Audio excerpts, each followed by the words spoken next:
Hello everyone! Today, we're diving into a handy feature of the TP Tapo C200 camera, its human and baby crying detection capabilities. Let's get started. Open the Tapo app on your smartphone or tablet. Tap on your TP Tapo C200 from the list of devices to access its specific controls. Tap the gear icon to enter the settings menu for your camera. Scroll to find detection settings or similar terminology, depending on the app version. Toggle on Human Detection to allow the camera to specifically notify you when a human is recognized in the camera's view.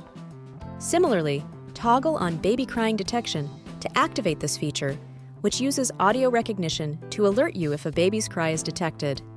To ensure everything is set up correctly, perform a test by walking in front of the camera to trigger human detection and playing a recorded baby crying sound to verify the cry detection. Check your phone notifications to ensure that alerts are being received when detection is triggered. That's all it takes to set up human and baby crying detection on your TP Tapo C200 camera.